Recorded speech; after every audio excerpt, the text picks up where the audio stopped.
Welcome to our 2025 summer series on resilience, an opportunity for us to develop resiliency as leaders and inspire those around us to develop resilience so we can all flourish. As a means of introduction, my name is Alana Walker Carpenter, and I will be your host this morning. Whether you have a little faith, a lot of faith, or no faith at all, you belong here. For those of you who are engaged in social media, our hashtag is Intricity 2025 Summer Series. That's Intricity 2025 Summer Series. And for those of you who'd like to ask a question to any one of our panelists this morning, you can simply click the right-hand side of your screen and those questions will come directly to us. It is now my pleasure to introduce to you our esteemed panel. Paul Burns, CEO, Skip. Amy McAuley, Mental Health Counselor, Newfoundland and Labrador Health Services, and Kayla Porrick, Manager, Franchise Performance for Tim Hortons. Welcome, friends, and let's get started. Amy, I thought this first question could go to you for you to set the stage for our conversation this morning. What is resilience, and what are some of the core traits of resilient leaders? I think resilience is the ability to persevere through trials and to rise, through the difficulties of life because they're inevitable. But the ability to, um, get through that and continue to not be knocked down indefinitely. I think that is what resilience really is. And core traits, I think, of a resilient leader is, just that the ability, you know, in any organization, there's going to be tough times. There's going to be things that are going to try you. And, uh, you know, there's going to be probably the temptation to give up sometimes or throw in the towel because, some things are just so overwhelming at times. But the ability to stand firm and, you know, pull through whatever you're facing, whatever the obstacle is, and be the better for it in the long run, I think. Thanks, Amy. Love how you suggested to us that this is going to happen. We don't get a pass on this. So to persevere, to press on, to continue, to stand firm are all things that we can do to sort of build those resiliency muscles as leaders. Caleb, recognizing that the state of our world is held with a lot of uncertainty right now, why does resilient leadership matter? Excellent question, Alana. I think this topic is so relevant today because resilient leadership plays a huge part in our market that's constantly evolving. Like during the pandemic, we have seen closer to my industry, around 110,000 restaurants in the United States closed down. And that's too many businesses we've lost in the pandemic. And but that's not isolated to pandemic. Like in our today's world, we are facing constant pressures and changing environments that is challenging our status quo and are changing the way we lead. For example, we have minimum wage going up again in Ontario in October. We have trade disputes with the United States. We have immigration policies that's changing, and that's changing our dynamic for our labor markets, but also our potential for demand for goods. And we have all the more Generation Z joining our workforce, and that's changing how we manage and inspire and lead our organization. So ultimately, this is so important because people are stressed out thinking about these issues, but what we need in the midst are the anchor leaders who are not swayed by fear and uncertainty, but those who can articulate the truth to the team while also navigating the uncertainty with wisdom. That's why this is so important. Thanks, Caleb. You mentioned anchor leaders, and I can't think of somebody that I hold with just that anchor in more regard than Paul Burns. So, welcome, Paul. At Skip, you help Canadians skip to the good part. What as leaders do we need to skip so we can essentially, Paul, get to the good part? Yeah, what do we need to skip? I think like every day, I don't know about you, but I found there's just so many demands for your attention, for your time, for your headspace. And I think as any, leader or mom or, a person in today's society, you got to figure out what's important and where you anchor your life in. And so for me, I found that skipping to the good part for Skip is always about getting to the things that really matter and getting past the things that that don't matter. We used to be called Skip the dishes, and so the idea of bypassing a part of your life that uh, maybe wasn't fruitful or life-giving, like doing the dishes, and skipping to a part that could be more fulfilling, like spending time with your family and your kids. Yeah, I think like every day we're going to get demands upon us. We're going to feel the mental load or the weight of pressures to perform to sort of show up every day, and you really have to have your anchor, who is your grounding force, who anchors your soul, your spirit, your mind, in all this, because I mean, let's be honest, none of us have it figured out.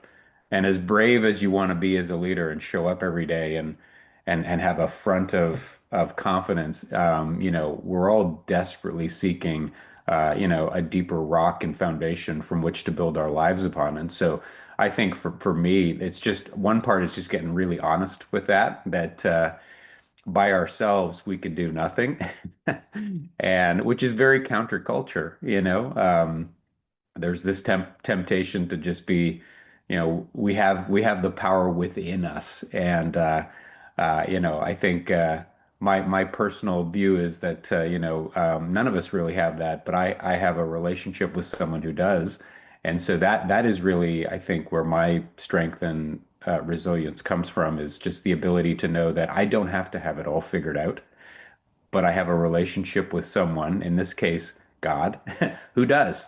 And that just gives me great comfort. And it's a major stress relief for me as a leader that no matter what war you're in, and there are wars daily, no matter what valley you're in, no matter what circumstance you find yourself in, I have the best strategic advisor in the universe, right beside me, going through all of that. So that's great comfort for me, and it means I don't have to worry about a thing.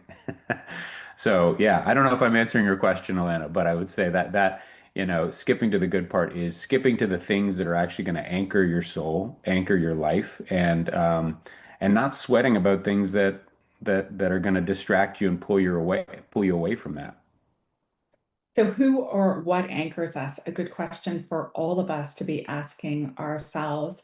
And then, essentially a call to bypass certain things. And one of the ways in which we can discern what we need to bypass is really infusing ourselves with the spirit. Amy, if I had to upvote a question for today, it has to do with how, as resilient leaders, we develop rhythms, habits, practices. What do resilient leaders hold in that regard?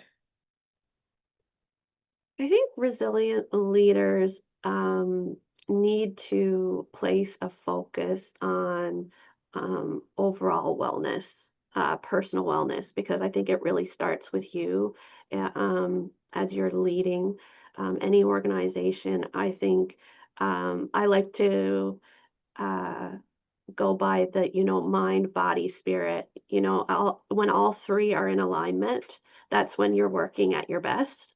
And in the busyness and the demands of life, sometimes we can neglect one or all three of those.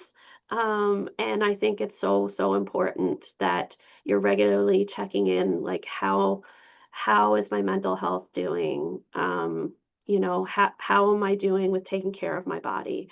And how am I, taking care of my spirit? And staying connected to my belief system and what gives me strength. And so when, you're focusing on all of those three things, I think that's when you have um, the ability, the greatest ability to persevere and be resilient. Amy, what a poignant reminder for us as leaders. So many of you wanted to know, the three habits, the three practices, the three rhythms. But what I hear Amy saying this morning is how important personal wellness is. And Amy and I are going to pick up that conversation in a few minutes, because through the research for this session, I've identified that 74% of executives are struggling with burnout, which is not a good statistic. Amy, I also love that you reminded us that we need to check in with ourselves and check in with others. And I hope that we don't just demonstrate that practice during COVID, that we carry that with us throughout our leadership journey. Caleb, you have worked for some of the most iconic brands. I'm curious to know how organizations can develop resiliency. Yes, another great question. Alana, I think a couple things. We can talk about strong cash flow, could be having good contingency plans for emergencies, or it could be considered a growth strategy within the means. But personally, what I have found to be most effective in building resiliency in the organization we're in is actually pretty simple. It's about addressing the why. Like in my personal observation, I believe there's so many companies that are good at communicating what and how, but not many companies really address or really good at addressing the why. And why is it important? I think it's important because without vision, people perish.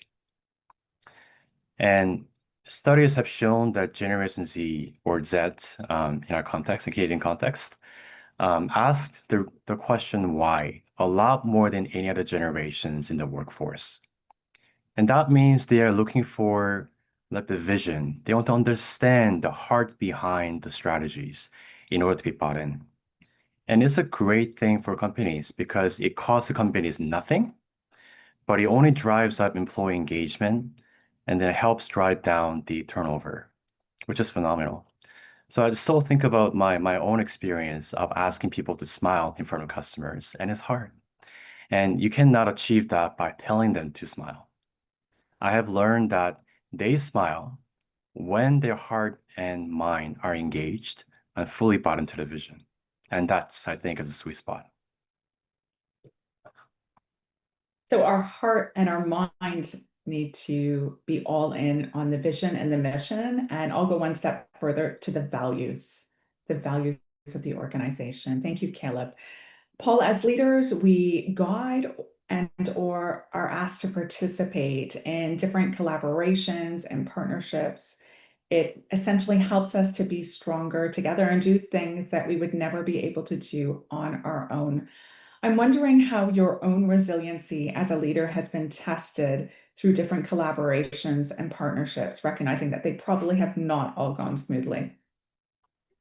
That is correct. I think every day you don't really know exactly how the day is going to unfold, and so whether it be a partnership, whether it be you know uh, a relationship with a coworker or a leader or a customer, and so I think in many ways. You do have to, as you're swimming through this crazy stream and it feels most days like you're going up, you're swimming against the current as a leader. And so, not all days, but many days. And so, I think when you're in those moments where the weight of everything just feels like, how do you navigate it? How do you carry this load? And there is a sneaky temptation that so many leaders get caught in, which is, I gotta carry this load. I gotta break my back to, and it's a very, we act as martyrs to carry the load so that our people maybe don't have to, which I think it's very sacrificial in some ways.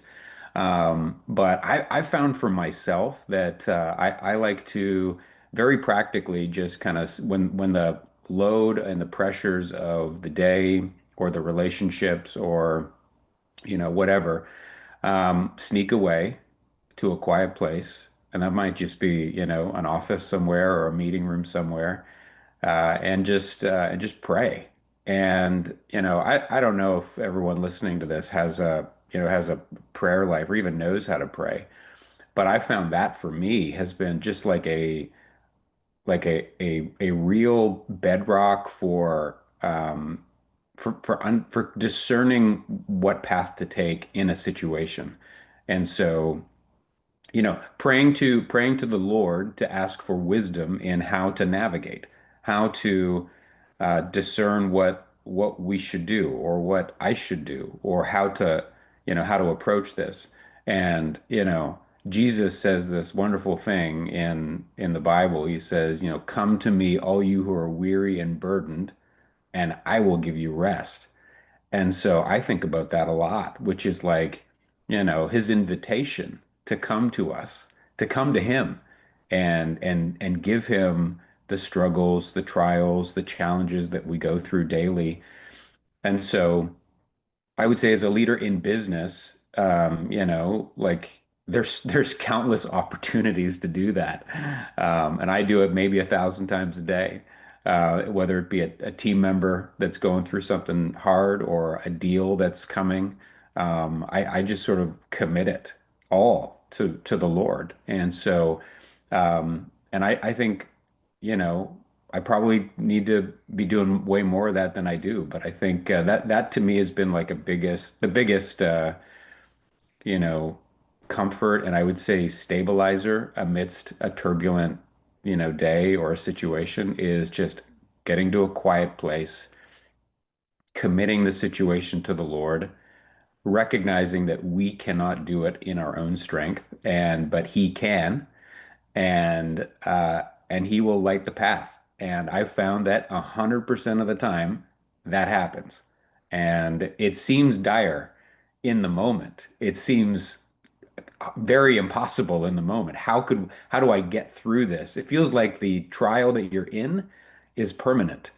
But it's never permanent. It's just a moment. And there's light on the other side of that moment. And I found God wants to just come into those moments and shine the light so that we know how to navigate out of it.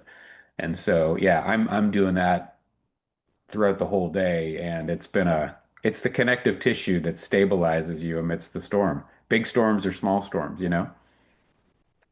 So the reality of the matter is, no matter what collaboration or partnership we're in, at times we are going to face those storms.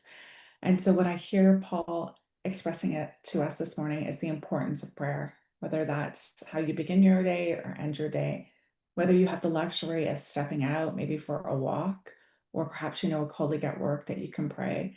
And sometimes it's just that quick prayer at the boardroom table. And maybe it's as simple as, my only hope is you.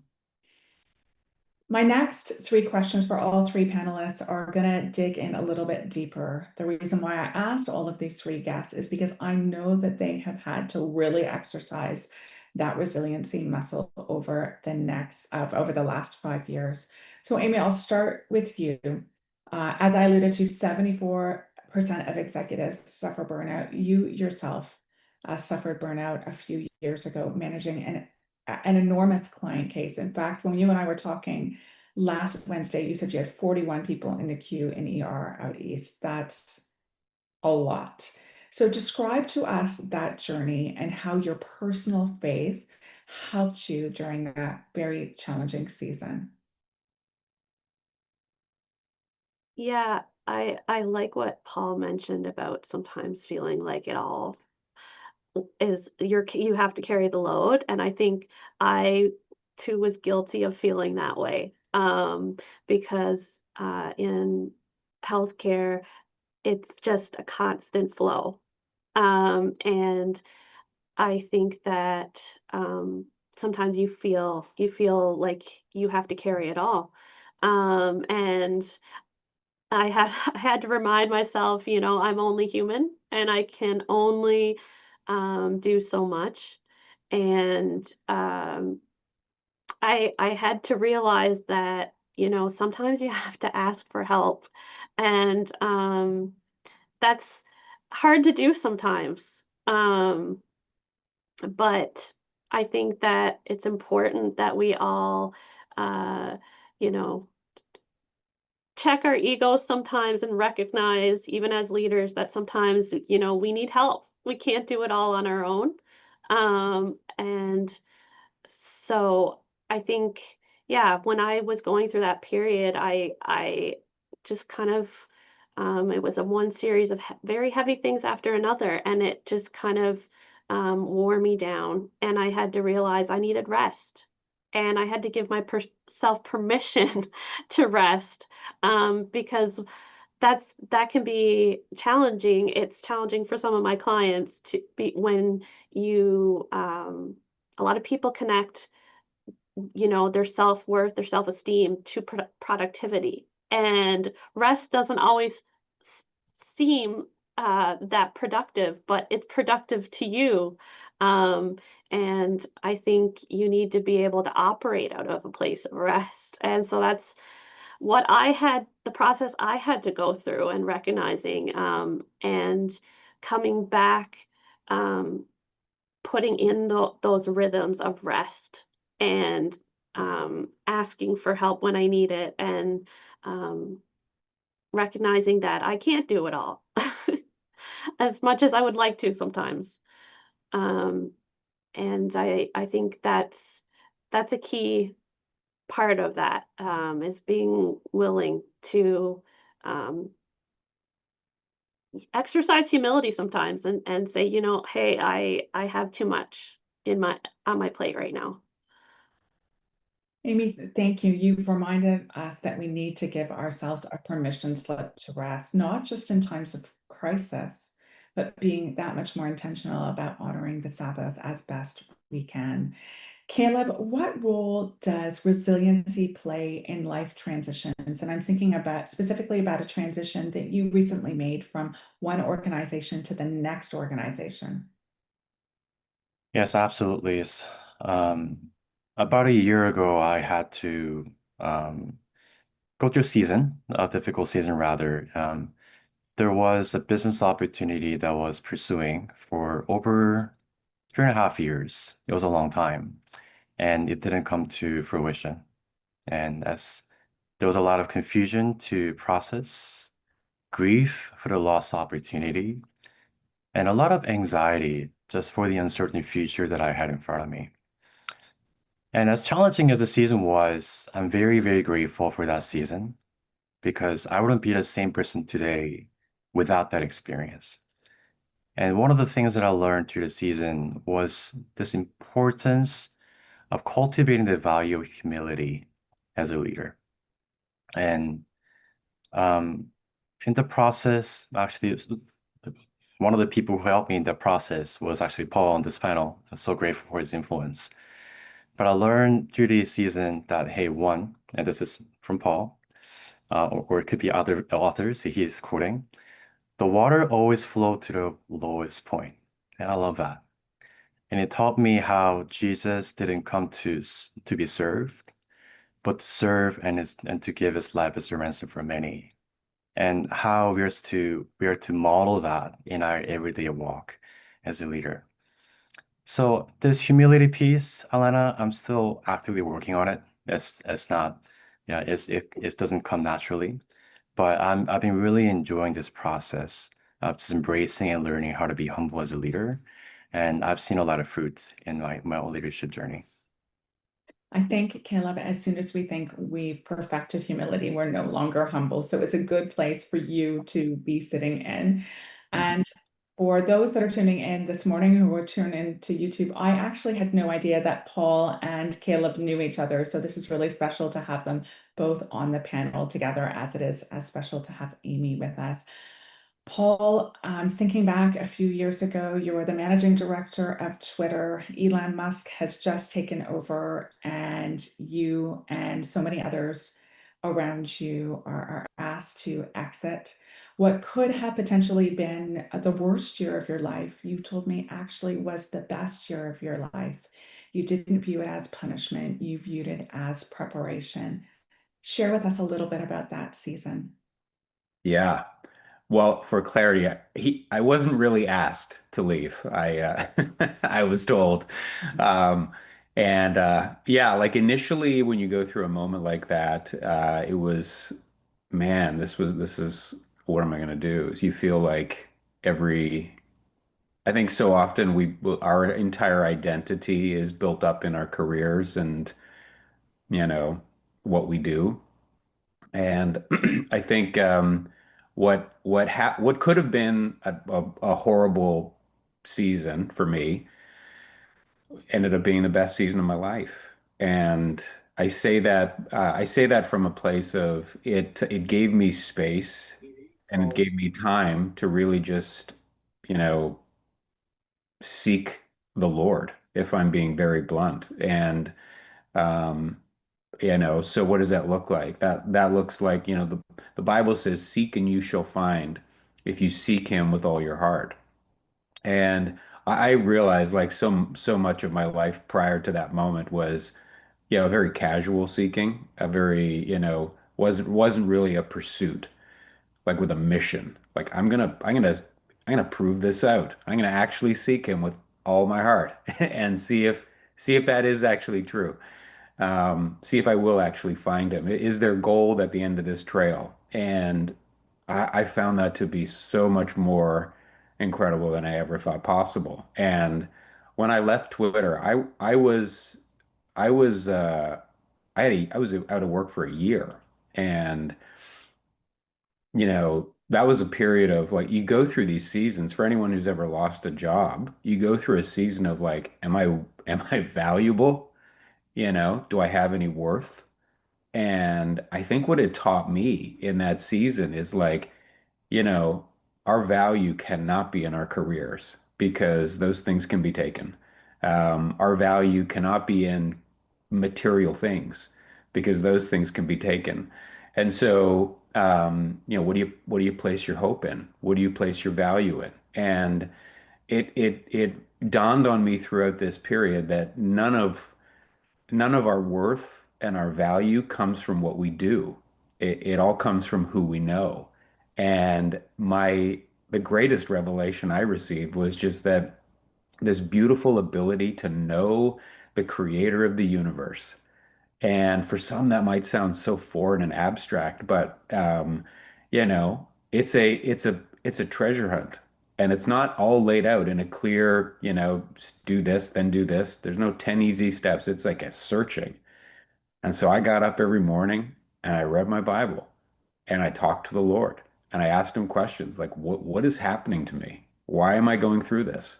What does this mean? And you know. This might sound crazy, but he revealed himself to me in an unbelievably beautiful way. And yeah, it just I think we take for granted that the very breath in our lungs is because he has allowed it. And humility, we talked about humility a few times on this chat. Humility is just such a deep dependence on him. And our entire world talks about, the way to happiness is independence. And the way to happiness is you got this. And I don't know about you, but like for me, I don't have this. And as much as I'd like to be independent, I am deeply dependent on the Lord. And so it was a rewiring of my brain that through that year, to just be so dependent on him and dependent on him for strategy, dependent on him for, you know, how to think, dependent on him for just the next opportunity. And then it went from a dependence to just enjoying my relationship with him. And God wants us to enjoy this time with him. He wants, it's a friendship more than anything. And it is like, I can't describe it to you other than to say it is like life coursing through your veins. And you have a new hope and a new purpose. And no matter what cloud you are walking in, and it doesn't matter, like the Bible doesn't say you're gonna avoid the storms. It doesn't say you're gonna, believing in Jesus means that you're going to have a carefree life. It doesn't say that. But what it does say is that you will be so firm and anchored amidst those storms. And I was going through this crazy storm, this crisis of identity, and it was like nothing could touch me.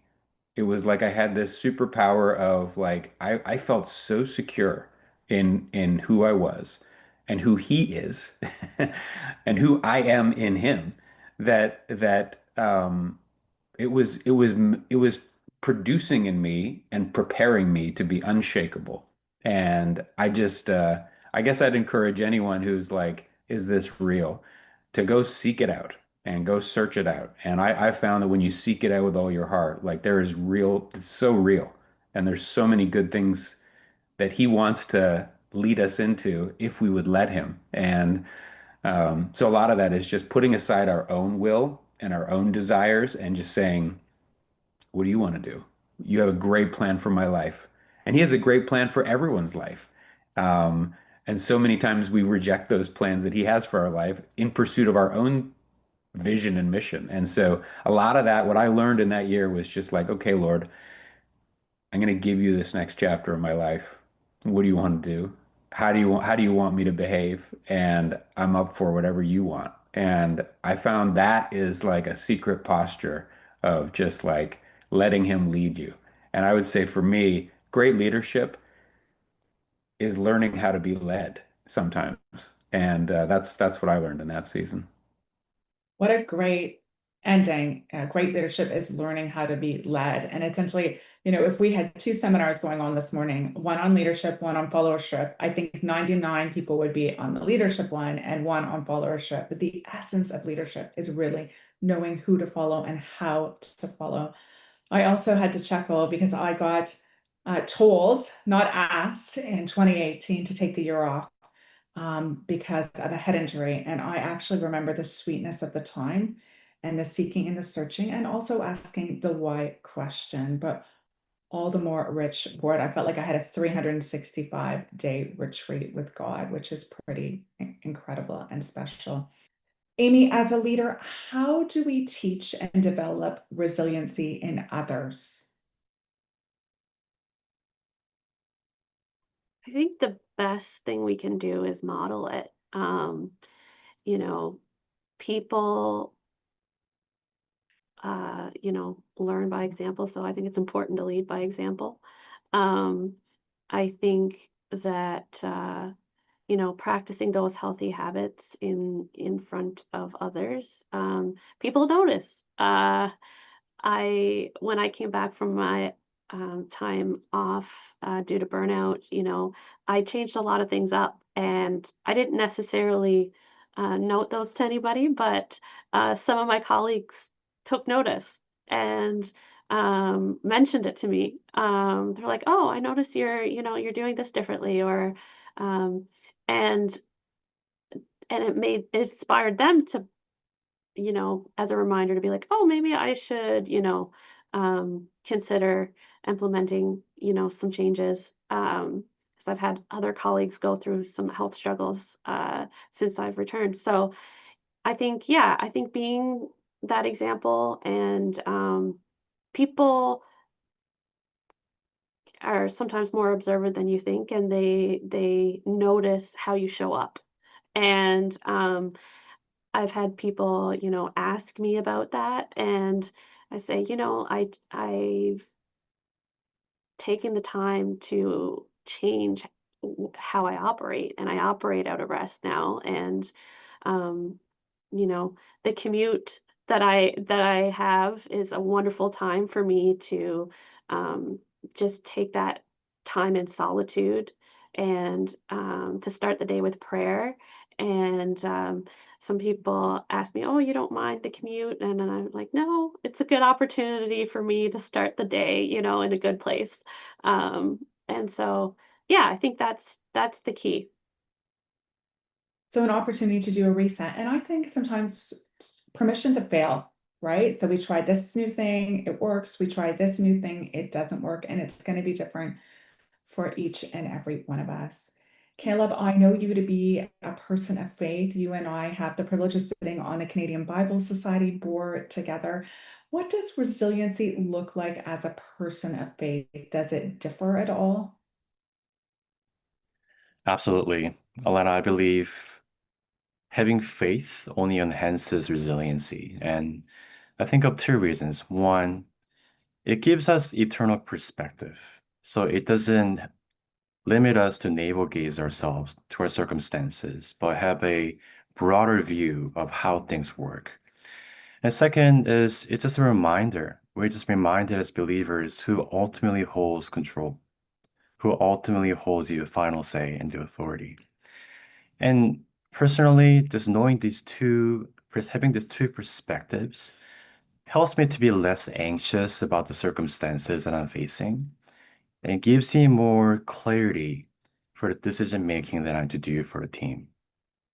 And as believers, we're actually not allowed to be anxious, right? In the book of Philippians, there's a command. Literally, it says, "Do not be anxious in anything, but in everything with prayer and petition, bring your request to God. And the peace of God, which transcends understanding, will guard your heart and mind in Christ Jesus." So I believe from that place of the solid foundation, like we get to make a better, sober judgment, informed decisions for the teams we're leading. And Alana, I think ultimately it comes down to a question of control.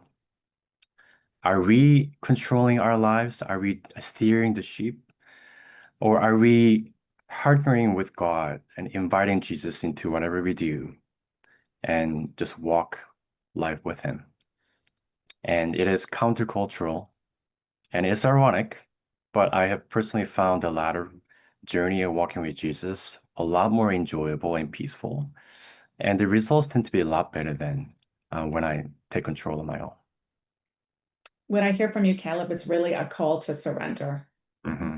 Not have to hold this, or if we are holding this, we know the one we can hold it with side by side. Paul, how do we support people on their resiliency journey, maybe drawing on some personal or professional examples? How do we support people? Life can shake all things. And, I think I see it right now in so many lives of people. We've heard it on in this meeting, just health challenges, mental health crises, family relational challenges, financial challenges, like the list goes on and on. And so, um, the only thing I know how to do is point you to the one that changed my life, which is Jesus. And like, I don't know that I personally have any recommendations for anyone's life other than to point you to him. And he, you know, the Apostle Paul in the Bible says, that the Lord's power is made perfect in our weakness. And if you think about that just for a second, like, the entire cultural narrative is to be strong, to find it within yourself. And I think there's just something amazing about that statement that in our weakness, his power is made perfect. And so that takes the pressure off that we don't have to have it all figured out. We know we don't. We should stop trying to pretend that we do and invite him into that situation. And he wants to be a part of that. He wants us to invite him into those situations. And so I think like for anyone going through a moment in life where they're pressed down, they're in the pressure cooker, they're carrying a heavy load, they have challenges upon challenges, financial, health, career, relational, like you name it. Jesus wants to restore all those things, and he wants to provide a life of abundance, and he wants to be the one who is leading us. And so in so many ways that requires the ability to take my own desires and my own will and my own, because I will often be guilty of like, I got this thing figured out. I got this, like I know what to do. And every time I do that, it's always like a check in my spirit that like, no, no, no. I need to just seek his wisdom on this. And he is the best business consultant. Forget hiring McKinsey, like apologies if anyone works at McKinsey, you're great. But like uh he's going to give you the strategies that you need. And I found that daily, it's not a once in a while thing. It's a daily pursuit of him. um, and asking him questions. Lord, what do you want me to do in this situation? How do you? It's pointing people to the source, um, and that's the only thing I can advise anyone who's going through. And you can flip through textbooks and give you helpful protocols and like the top 10 list of things to do, to build resiliency. But the Bible says uh, God will shake all things that can be shaken.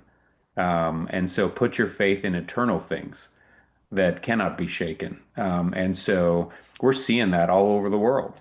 Everything is being shaken right now, at like financial markets, geopolitical environments, all over the place. And so how are we to be given that? And it's I put my faith in things that can't be shaken, which is God above. And that's like there's something deeper in that where you will have this protection and this almost insulation around the ability to get swayed by those things. So anyway, that's what I would say. Don't take any advice from me, but just go to the one who has all wisdom, which is Jesus. Well, I think I've just lost a couple of friends from McKinsey, but that's okay. We will work on redemption and modeling reconciliation. These are my final three questions for our panelists. I would ask if you could just do short 30-second responses so we can honor our guests on the call today. Amy, how can organizations develop a culture of well-being and expand employee care? Think it's listening, a lot of listening. I think uh, organizations, particularly larger ones, are good at, handing out processes and delegating projects, but um, I think listening to your employees is very important. Listening, I do think it's a key. We do so much in regards to teaching people how to speak. We really, really need to hone on and teaching others to listen and listen well. Caleb, you know that I have a passion for the next generation of leaders. In fact, you and Amy both sit on the Emerging Leaders Circle through Introsity, and I've been so grateful to both of you for the advice and counsel you have provided to me and to our organization. So how can we foster resilience in the next generation of leaders? What does that look like, Caleb? Alana, I think I agree with what you said previously. I think it's about creating an intentional space for young leaders to fail. I've seen so many business owners and leaders afraid to give that opportunity because they might actually cost them money, and they might actually have to spend more time coaching them without the guaranteed return. But I suggest that this is one of the best ways to develop the resiliency within young workforce within the organization, because the trust goes a long way. And you'd be surprised to see young leaders rise to the occasion, rise to the challenge. Caleb, I love that. In fact, I think we need to create cultures of failure and celebrate it when we evaluate people's performance. Paul, our next summer series is on integration. You and I have spoken about this a number of times in the past about not living compartmentalized lives. Recognizing that SKIP is a secular organization, how do you integrate faith within that context? Yeah. Well, I'm a person of faith, but I would say so many people at our company are not in that same place, and that's okay. And I'm not. I wouldn't put it on anyone to. I wouldn't push it on anyone to say this is, like this is this. I welcome all those opinions. Everyone's invited, no matter what your background is, no matter what your belief system is, you're invited to be a part of what we're trying to build at Skip. Um, it's changed my life. And so part of the motivation for how much it's transformed my heart and my life and my family and everything else is like, just like, there's something really good here. Um, but people have preconceived notions of like what church is and what that means. And just like, there's all these other things. And so, um, really, I think it's just about loving people, and that's not from a place of like an agenda. It's loving people without an agenda and just showing them that there's a greater love that knows no end, that is fueling everything that I'm trying to do in life, and hopefully they can become the recipient of that. And so that's probably the best way. Love is the best mechanism. And if you can do that as a leader, you can change the world. Paul, when you and I were chatting last week, you said that as leaders, we need to prioritize love. As leaders, we need to prioritize love. Paul, Amy, and Caleb, you have given us so many nuggets on developing resiliency, but you've also modeled it through the stories that you've shared this morning. So I offer you my heartfelt gratitude. I thank all those who serve behind the scenes, Devin, Jake, and Adam from BBC, Derek from Studio D, Mike from Radiant, and Anna and Carter from Intricity. This and all of our summer series is located on our YouTube channel. It's intricity.com/YouTube. For those who want to engage and support our passion, you can simply click the red button on your screen, make a donation through the QR code or our website, intricity.ca. Our next and final session in our summer series will be on August 20th, where we will talk, as I just suggested, on integration. I will be joined by three friends: Houston Chung, partner at KPMG, Jackie Dinsmore, managing partner of Caravel Law, and lastly, I will be joined by Miriam Morris, Strategic Account Management VP for Fidelity Canada. There has never been a time where we have had to exercise resiliency more as leaders. I think about how we've had to navigate change, deal with setbacks, and inspire our teams forward. In my office, I have a print with the verse from Philippians 3:14. And this verse reminds us that we need to press on towards the goal, and we need to press on in faith and in trust. In essence, this sets the stage for us to be resilient leaders. Will you join us on the journey? Thank you for attending our 2025 summer series on resilience.